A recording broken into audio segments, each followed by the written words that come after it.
नमस्कार, आप देख रहे हैं जवाब तो देना पड़ेगा और आपके साथ में विजेंद्र सोलंकी। आज बात पत्थर की, जिसे अंग्रेजी में स्टोन कहते हैं और अन्य भाषा में पाषाण। दुनिया पाषाण युग से आधुनिक हो चली है।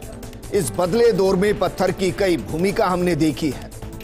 पहली भूमिका जो याद आती है उसमें पत्थर की चिंगारी से आग का आविष्कार है, जिसका इस्तेमाल भोजन को पकाने से लेकर हथियार बनाने तक हुआ है। पहले हथियार पत्थर के बने थे। हालांकि आज के दौर में पत्थर को हथियार नहीं माना जाता, लेकिन दुनिया आगे बढ़ी तो पत्थर के मकान बनने लगे, यानी पत्थर सुरक्षा का प्रतीक बना रहा। फिर प्यासे कुएं की कहानी भी आपने सुनी होगी, जिसमें पत्थर के टुकड़ों का इस्तेमाल कर प्यास को बुझाया गया। लेकिन कहते हैं कि दुनिया गोल है, तो क्या पत्थर को रगड़ने से जो चिंगारी सुरक्षा के लिए पैदा की गई थी, उसी पत्थर को अब सांप्रदायिक माथे पर फेंककर समाज में आग लगाने की कोशिश की जा रही है। वो पत्थर फिर से हथियार क्या बन रहा है? सोचिए जरा, जो जम्मू कश्मीर में पत्थरबाजी हुआ करती थी वो बंद हो चुकी है, तो क्या वो अब राजस्थान में आ चुकी है? इसको कौन लेकर आया? आज बात उसी पत्थर की जो सामाजिक सौहार्द के आईने को चकनाचूर कर रहा है, और इस पत्थरबाजी के प्रवृत्ति को कैसे रोका जाए, क्योंकि पत्थरबाजी न राजस्थान में कभी प्रथा रही और न कभी होनी चाहिए। इस कुप्रथा को कैसे रोका जाए, आज बात इसी मुद्दे।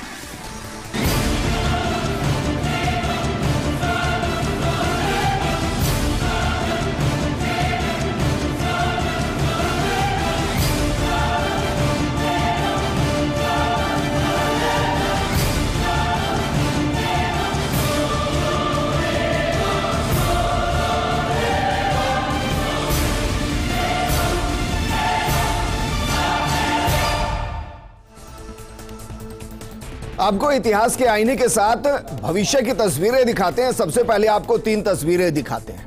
इन 3 तस्वीरों को जरा देखिए, क्योंकि पत्थर से आग लगाना इंसान ने सीखा है, फिर शिकार और मकान बनाना इंसान ने सीखा है, और प्यासे कुएं ने तो अपनी प्यास बुझाई है। ये 3 तस्वीरें हैं पत्थर के उस इस्तेमाल की, जिसने मानव सभ्यता को आगे बढ़ाया और योगदान दिया। लेकिन अब हम आपको 3 तस्वीरें और दिखाते हैं, जिसमें पत्थरबाजी एक कुप्रथा है। और ये तस्वीरें देखिए, 2 अप्रैल 2022 को पत्थरबाजी होती है करौली के अंदर। सिर फूटते हैं, लहू बहता है, और समाज में चिंगारी फैलाने का काम ये पत्थर करते हैं। 2-3 मई 2022 जोधपुर के अंदर खुलेआम पत्थरबाजी होती है। एक दूसरे के सिर को फोड़ने की कोशिश की जाती है, और वही पत्थर यहां भी चिंगारी फैलाने का काम करता है। 3 मई 2022 नागौर के अंदर पत्थरबाजी होती है, और यहां भी वो पत्थर समाज में चिंगारी फैलाने का काम करता है। यानी कि जिस पत्थर ने इंसानों को चिंगारी दी ताकि वो पका हुआ भोजन खा सके, अपनी सुरक्षा कर सके, अपने शरीर को गर्म कर सके, आज वही चिंगारी उस इंसान को जला रही है, समाज में आग लगा रही है, और इसको रोकना बेहद जरूरी है। लेकिन कहते हैं कि एक कहावत है कि एक पत्थर तो तबीयत से उछालो यारो, कौन कहता है कि आसमां में छेद नहीं होता। अफसोस, अब कहा जा सकता है कि पत्थरों को यूं ना उछालो यारो कि शरीर पर होते छेद समाज को छलनी कर दे।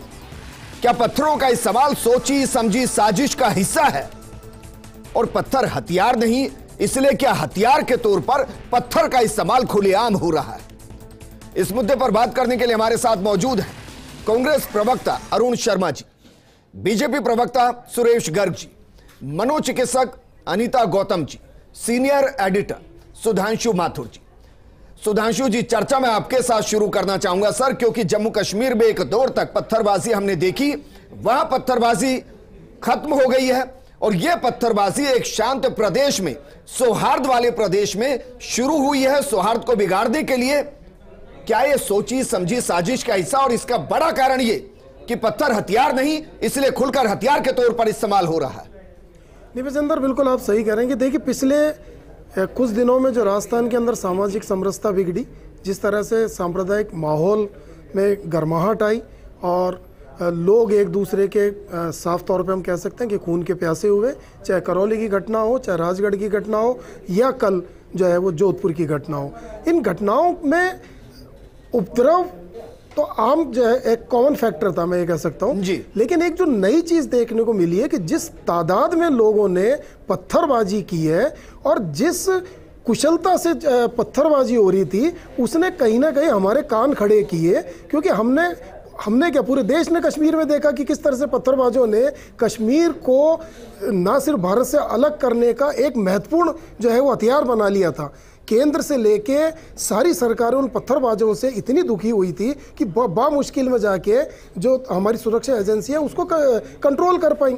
यहाँ तक कि वो पत्थरबाजों ने हमारी सेना तक को नहीं छोड़ा जी। तो वही कुछ ट्रेंड जो है वो इन दिनों पिछले 3-4 जो घटनाएं हुई हैं उसमें देखने को मिला है कि निर्भीक होकर जिस तरह से युवा, जिस तरह से छोटे बच्चे पत्थर फेंक रहे हैं। आप देखिए जोधपुर के अगर हम जो सीसीटीवी फुटेज देख रहे हैं उसमें 15-15, 20-20 साल के जो लड़के हैं वो पत्थर को निर्भीक होकर फेंक रहे हैं, यानी कि उनमें वो पत्थर फेंकने और उससे किसी को चोट लगने का जो डर है वो डर कहीं नज़र नहीं आ रहा है। और जिस तरह से पुलिस के अधिकारी पहुंचे, जिस तरह से कांग्रेस के नेता और मंत्री वहां पहुंचे, उनका भी ये कहना था कि सीसीटीवी में इस तरह की पत्थरबाजी जो है वो राजस्थान में इस तरह का कभी ट्रेंड नहीं दिखा है। तो कहीं ऐसा तो नहीं है कि राजस्थान की शांति को भंग करने के लिए कुछ समाज कंटक बाहर से इस तरह के पत्थरबाजों को ला रहे हों और कहीं ना कहीं इनको सिखाया जा रहा हो कि पत्थरबाजी कैसे होती है। क्योंकि कश्मीर के अंदर तो बाकायदा जो ट्रेनिंग कैंप थे उसमें सिखाया जा रहा था और फिरोज नाम का एक व्यक्ति था जो इन सब का सरगना था, जिसको पकड़ने में भी सुरक्षा एजेंसियों को काफ़ी टाइम लगा था। चूँकि हम राजस्थान के ही हैं, हम राजस्थान में ही पैदा हुए हैं, राजस्थान की सामाजिक और राजनीतिक आर्थिक सभी स्थितियों को हमने बीइंग ए जर्नलिस्ट भी बहुत करीब से देखा है। लेकिन दंगे भी खूब देखे हैं राजस्थान में, जहाँ हालांकि और राज्यों की तुलना में राजस्थान में दंगे नहीं के बराबर होते हैं, लेकिन जब दंगे होते हैं तो उसको जब कवर भी करने जाते थे इस तरह का ट्रेंड नहीं देखा कि पत्थरबाजी जो है अन्य सारी चीजों में हावी हो रही है। और जैसा आपने बिल्कुल हम देखते थे कि छतों से पत्थरबाजी होती तो यहाँ तो जेब से निकलकर पत्थरबाजी हो रही है। बिल्कुल। एक आप चीज देखिए विजेंद्र कि घरों में पत्थरों का ढेर है जी। तो ये ढेर क्यों लगाया जा रहा है? आमतौर पे तो लोग जो घर की छतें होती हैं उनको साफ रखते हैं, लेकिन छतों पर पत्थरों का ढेर, और पत्थर भी वो कि जो इजीली थ्रो किए जा सके, यानी कि फेंके जा सके। तो ये कहीं ना कहीं जो है मुझे लगता है कि राजस्थान की जो सुरक्षा एजेंसियां हैं उनको भी अब सावचेत हो जाना चाहिए कि इस तरह का अगर ट्रेंड कोई राजस्थान में पनप रहा है तो राजस्थान के लिए शायद बेहतर नहीं है। अरुण शर्मा जी, सर करौली हुआ, नागौर हो गया, जोधपुर हो गया, सिर्फ ये कहकर तो नहीं बचा जा सकता कि हाँ हमने वक्त से पहले कंट्रोल कर लिया। अगर वक्त से पहले कंट्रोल होता तो ये इस तरीके की तस्वीरें दिखाई नहीं देती, जेब से निकलते पत्थर दिखाई नहीं देते, 2 दर्जन से ज्यादा लोग घायल दिखाई नहीं देते, पीठ के ऊपर छुरा लगा दिखाई नहीं देता। सर देखिए विजेंद्र,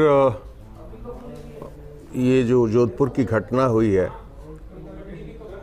मैं शुरू में ही कहना चाहता हूं कि राजस्थान के लिए सांप्रदायिक दंगे और अब ये आप जो आज इशारा कर रहे हैं पत्थरबाजी, ये बिल्कुल नई चीज़ है, इनका कोई इतिहास नहीं है। अभी सुधांशु जी भी कह रहे थे कि सांप्रदायिक दंगे यहाँ हुए जरूर हैं लेकिन वो लगभग नगण्य हैं अगर हम आसपास के राज्यों से तुलना करें तो। लेकिन मैं विजेंद्र कहना चाहता हूँ कि इसको ठीक पर्सपेक्टिव में देखा जाना चाहिए। हम जरूर राजस्थान में बैठे हैं, आप और हम राजस्थान के निवासी हैं और यहाँ घटना है उससे कंसर्न भी हैं, लेकिन आप देखेंगे there is a certain pattern.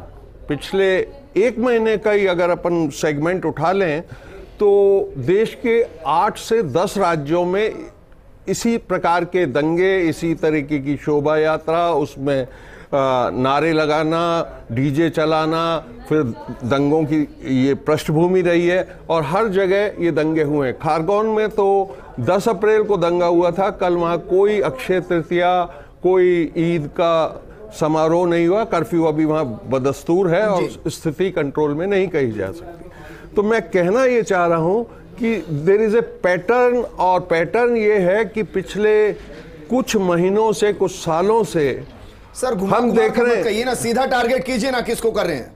नहीं, मैं सीधा कर रहा हूं कि आपने पिछले कुछ महीनों में धर्म संसद देखी हैं, जिनको मैं तो धर्म संसद नहीं मानता हूं। अगर उस धर्म संसद में कोई आह्वान करता हो, आप ये कह रहे हैं कि जेब के अंदर पत्थर धर्म संसद ने डाल दिए। देखिए, आप कह रहे हैं कि जो पत्थर फेंके जा रहे हैं वो हाथ धर्म संसद के हैं। देखिए, किसी चीज का संदर्भ होता है। अगर आप एक खास किस्म का उन्माद, असुरक्षा लगातार प्रमोट कर रहे हैं, आप कह रहे हैं एक समुदाय को जड़ से मिटा दो, आप ये भी कह रहे हैं फिर अपनी ही सरकार को कटघरे में कर रहे हैं। इसका मतलब ये कि आप अपनी सरकार के तहत उनको सुरक्षा मुहैया ही नहीं करा पा रहे, उनको ये बता ही नहीं पा रहे कि यहां हमारी सरकार और आप पूरे तरीके से सुरक्षित हैं। ये तो आपका फेलियर हो गया फिर। नहीं, इस देखिए, फेलियर तो फिर वही बात, आप राजस्थान में हैं तो हमसे डायरेक्ट बात कर सकते हैं, और बिल्कुल वाजिब बात है कि राजस्थान की सरकार पे आप सवाल उठा रहे हैं। लेकिन मैं आपको इशारा कर रहा हूं, ये आइसोलेटेड घटना नहीं है, ये राजस्थान में पहली बार हो रही है, और इसलिए भी हो रही है कि एक सीधा सवाल एक पैटर्न है। ये पत्थर का इस्तेमाल हमेशा समाज को जोड़ने के लिए किया गया। अगर वो पत्थर आज तोड़ रहा है, और ये बेहतर तरीके से हर प्रशासनिक अधिकारी जानता होगा कि उस इलाके के अंदर वो कौन कौन से इलाके हैं जहां पर उन्माद पैदा हो सकता है, वहां पर सघन जांच क्यों नहीं होती? और इस तरीके से पत्थर का इस्तेमाल अगर कोई करता है तो यह आपराधिक हथियार की श्रेणी में क्यों नहीं डाला जाता? देखिए, क्यों जितने भी पत्थर का इस्तेमाल कर रहे हैं सबको हिरासत में लिया जाए? देखिए विजेंद्र, इसमें तो कोई विवाद है ही नहीं कि ये गलत प्रथा शुरू हुई है और इसको बहुत सख्ती से निपटा जाना चाहिए। अब ये नया कोण है जिससे पुलिस को और एडमिनिस्ट्रेशन को देखना पड़ेगा, क्योंकि मैंने बताया ना, इसका कोई बहुत पुराना इतिहास नहीं है। मैं आपको रेफरेंस सिर्फ वो दे रहा हूं कि ये माहौल बनाया गया है, सचमुच बनाया गया है। अगर हर चुनाव के नैरेटिव में मेहमानों को भी इंट्रोड्यूस करना है, लेकिन मुझे बताइए जी कि घरों की छतों पर पत्थर आ जाना, कांच की बोतलें आ जाना, जेब के अंदर पत्थर आ जाना, यह महज इत्तेफाक है, अचानक से हो गया सर? ये इत्तेफाक की बात नहीं है। मैं किसी को पता नहीं चला कि वहां ये सब हो रहा है।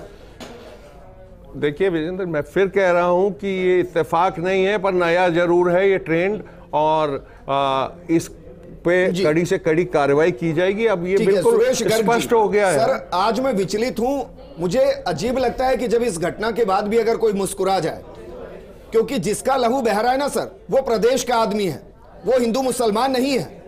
सवाल मेरा आपसे भी ये है कि इस तरीके की घटनाओं को टाला क्यों नहीं जा रहा? जब हम ये कहते हैं कि सबका साथ, सबका विश्वास और सबका विकास, तो उस सब में सभी आते होंगे सर, तो धार्मिक आधार पर बंटवारा क्यों?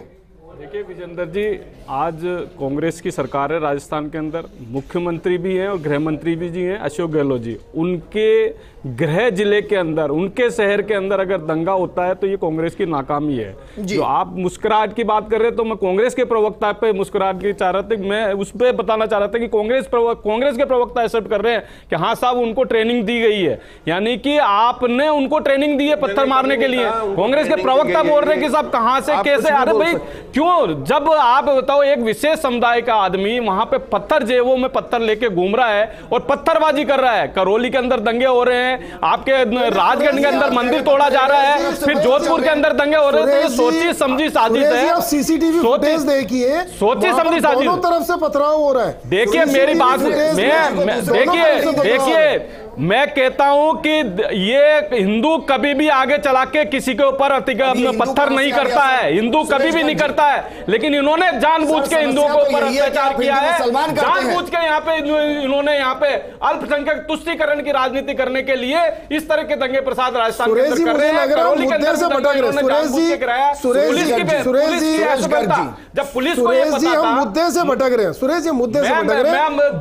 मैं ये कहना चाह रहा हूं कि चलिए बताइए कि इनको पता नहीं था क्या सर? सुनिए, पत्थर है इनके जेबों के अंदर, सुरेश जी मेरी बात सुनिए, इनके जेबों में पत्थर है, ये पता नहीं था क्या? सुरेश जी, हमारा मुद्दा यह है कि कि राजस्थान में जो एक ये नया ट्रेंड चालू हुआ है पत्थरबाजी का, जो दंगे के अंदर या सांप्रदायिक तनाव के अंदर जो पत्थरबाजी हो रही है, उसमें हिंदू मुस्लिम मत करिए ना सर, उसमें ये करिए, ये सब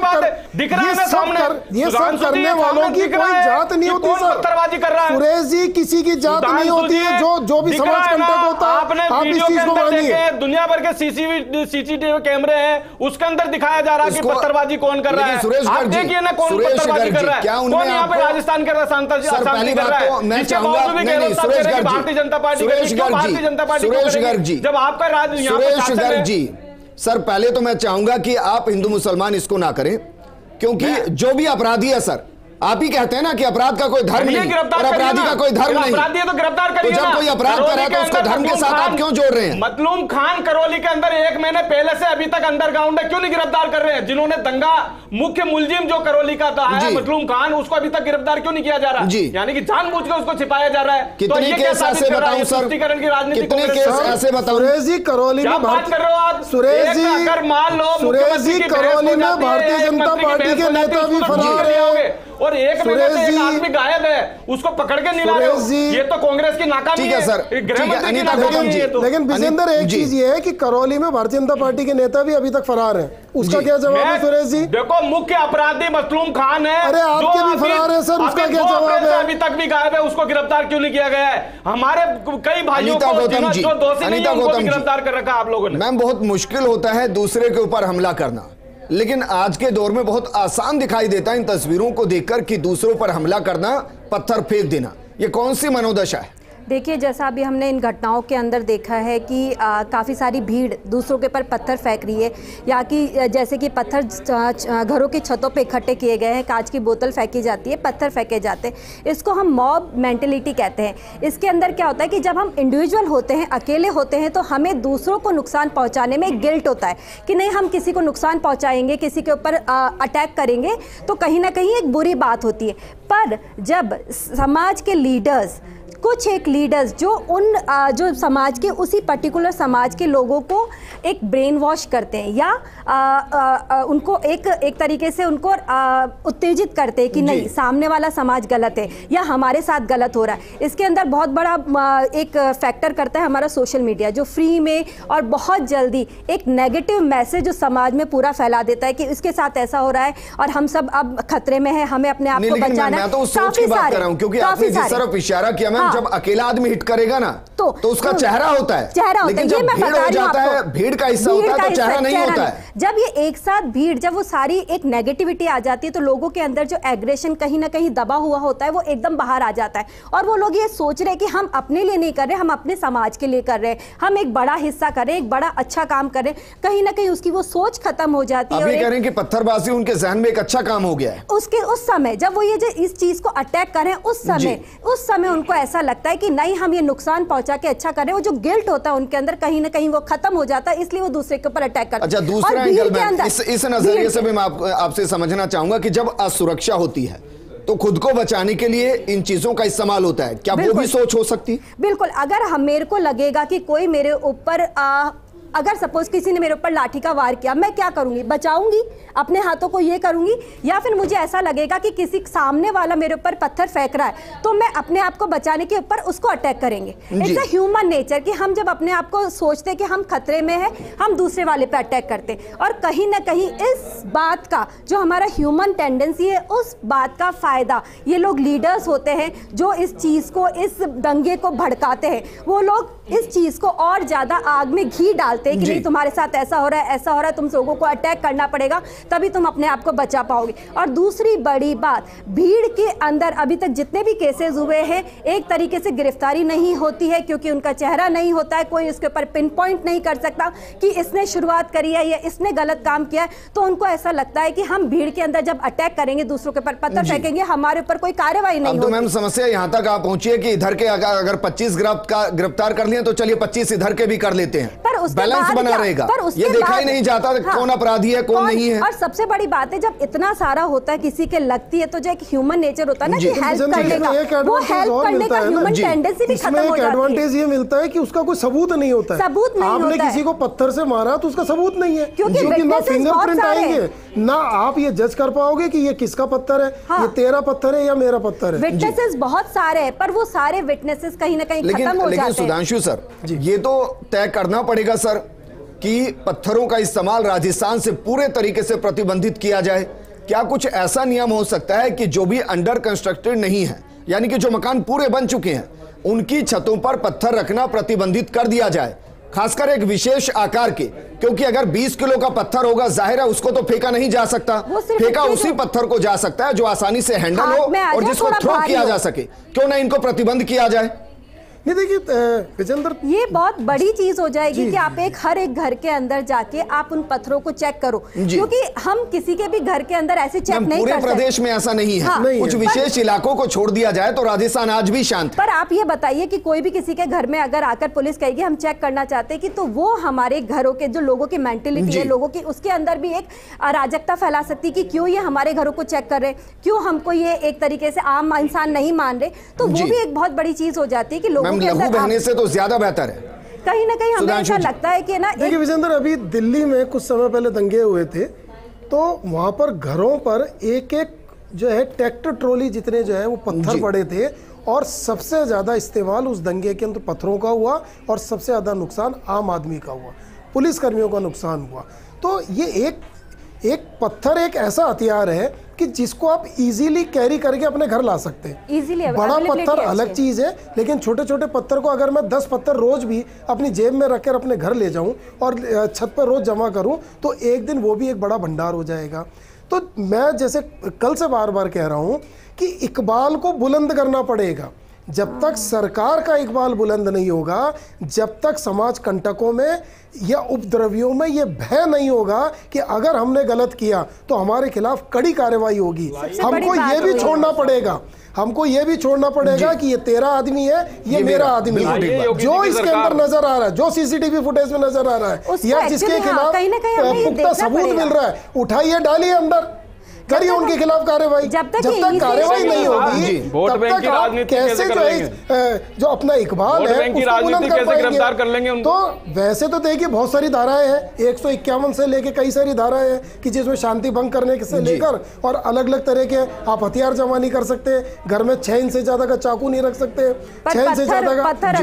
लेकिन पत्थर एक चूंकि एक सॉफ्ट एक ऐसा टारगेट हो गया है कि जिसको इजीली 5 साल के बच्चे से लेके 50 साल का आदमी। सर मुझे प्रोग्राम को क्लोज करना है, इसलिए मैं आपसे एक लाइन में समाधान चाहूंगा।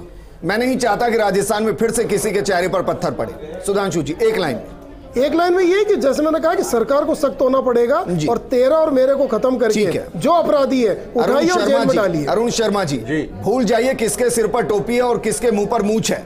जिसके हाथ में पत्थर है, जो उपद्रव फैला रहा है, जो अशांति फैला रहा है, सबको डालिए अंदर। मैं 100% सहमत हूँ, इसमें कोई दो राय ही नहीं है कि जो भी समाज कंटक है उसका मैं तो पक्का मानता हूँ, उसका कोई धर्म नहीं होता, कोई जात नहीं होती, और उसको तो तुरंत सीखचों के पीछे रख देना चाहिए। लेकिन मैं फिर कहना चाहूँगा कि बीमारी की जड़ तक जाना बहुत ज़रूरी है।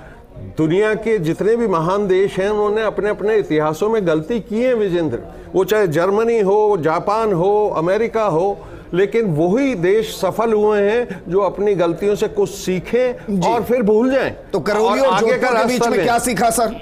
हमारे करौली और जोधपुर के बीच में क्या सीखा? हमारे यहाँ याद दिलाने का जो रिवाज चला है पिछले कुछ सालों से, आप औरंगजेब को याद कीजिए, आप मुद्दे से मत पार्टीशन मत भूल जाइए। देखिए करौली और जोधपुर के बीच में क्या सीख लिया? सरकार का है ना सर, जड़ तक जाने का काम सरकार का है, जांच एजेंसियों का है, और जांच एजेंसी किसके साथ काम करती है? सरकार के। तो सरकार जाए ना जड़ में। ठीक है सुरेश गर्ग जी, फाइनल कमेंट आपसे। सर ये भूल जाइए कि ये हिंदू था या मुसलमान था, जिसके हाथ में पत्थर हो उसको सलाखों के पीछे जाने दीजिए। और बतौर विपक्ष यह जिम्मेदारी तो आपकी भी बनती होगी कि राजस्थान में शांति बनी रहे या राजस्थान अशांत रहे, वोट बैंक की राजनीति चलती रहे, इसी में विपक्ष का भला है। देखिए सोलंकी जी, Bharatiya Janata party vote bank की राजनीति नहीं करती है। ये अशांति फैलाई है कांग्रेस ने, कांग्रेस के द्वारा फैलाई गई अशांति है। भारतीय जनता पार्टी शांति चाहती, भारतीय जनता पार्टी ये कह रही है कि भाई जिन्होंने भी पत्थर बरसाए उनको गिरफ्तार करिए, जिन्होंने भी दंगे किए उनको गिरफ्तार करिए, जिस बालक के ऊपर चाकू लगाया है उसको गिरफ्तार करिए, जिस छोटी बच्ची 7 साल की बच्ची के ऊपर डंडा मार के उसको मारने के लिए दौड़े गए उनको गिरफ्तार करिए। जो एक बेचारा दवाई लेने गया था, उस दवाई लेने के उस लड़के के ऊपर जो चाकू से जो वार किया उनको गिरफ्तार करिए। भारतीय जनता पार्टी उनके साथ है कि उनको गिरफ्तार करिए, उनको सजा दिलाइए। लेकिन कांग्रेस से हमें उम्मीद नहीं है, सरकार से बिल्कुल भी उम्मीद नहीं है कि ये सजा। एक छोटा सा मैसेज देना चाहता हूं, और अगर आप उससे एग्री करें तो इस मंच पे कहिए कि आप और आपकी पार्टी उसमें तैयार है। अभी तक विजेंद्र जितने भी दंगे हुए, पक्ष और विपक्ष ने एक दूसरे की बाल की खाल निकाली है, यानी कि एक दूसरे पे आरोप लगाए। क्या दोनों पार्टियों ने या अन्य दोषियों को पकड़ो ना सर? सुधांशु जी मना नहीं कर रहे हैं, भारतीय जनता पार्टी कह रही है दोषियों को पकड़ो, दोषियों को पकड़ो, मना क्या कर रही है? वो मसलूम खान को पकड़ो, 1.25 महीने से गायब है, मसलूम खान 1.25 महीने से गायब है, उनको पकड़ो, गिरफ्तार करो ना, क्यों नहीं गिरफ्तार कर रहे हो? मंदिर तोड़ा है उन पे कानूनी कार्रवाई करो, जो जोधपुर में दंगे फसाद करे उन पर कानूनी कार्रवाई करो। आप 2:30 बजे तक वहां पे दंगे फसाद हो रहे हैं, ये कौन सा जायज? मैं जो कह रहा हूं उसको सुनिए, बताइए 2:30 बजे तक दंगे फसाद होने के बाद में कर्फ्यू लगाने का कौन सा जायज? सुरेश जी मैं कह रहा हूं उसको सुनिए। क्या मैं दोनों ही पार्टियों से सवाल पूछ रहा हूं विजेंद्र कि इस प्रदेश में पिछले 2 महीने से जितना भी जो सांप्रदायिक माहौल जो बिगड़ा है, क्या दोनों पार्टियों ने एक बार भी एक ऐसा बयान दिया कि आइए हम सब मिलके साथ चलते हैं, उन इलाकों में जाते हैं और वहां जाकर लोगों को समझाइश करते हैं कि नहीं, राजनीति अपनी जगह है, हम सब मिलके आए, आप लोग यहाँ पर शांति का माहौल बनाइए। बोलिए सुरेश जी, आपकी पार्टी और अरुण जी की पार्टी क्या मिलके जाना, क्या मिलके जोधपुर जाएगी? सर आप सुरेश जी, जो मैं सुरेश जी मेरी बात सुनिए, क्या आप इस मंच पे बोल रहे हैं कि साहब करो नहीं सुनेंगे क्योंकि उनको ऐसा करना है कि जनता को उनको वोट शुक्रिया हमारे साथ जुड़ने के लिए। दोनों पार्टियां गई सर, दोनों पार्टियां हर घटना के बाद गई, क्या करने गई? ये देखने की मेरा वोट बैंक किधर सेफ है और उस हिसाब की रिपोर्ट दोनों तरफ से तैयार हुई। ये देखा ही नहीं गया कि समाज के लिए क्या महत्वपूर्ण है। शुक्रिया हमारे साथ जुड़ने के लिए। अनीता जी आपका भी शुक्रिया, शर्मा जी आपका भी शुक्रिया। पत्थर को मकान बनाने तक के लिए इस्तेमाल कीजिए, मकान की छत पर इसलिए मत रखिए कि दूसरे का सिर फूटे, क्योंकि अगर आज लहू उधर से बहेगा तो कल इधर से भी बहेगा और ये चलता रहेगा। राजस्थान में ना इससे पहले कभी ऐसा हुआ है और ना आगे होना चाहिए, ये तय करना हम सब की जिम्मेदारी है। पत्थरों का इस्तेमाल मत कीजिए, गले मिलिए। नमस्कार।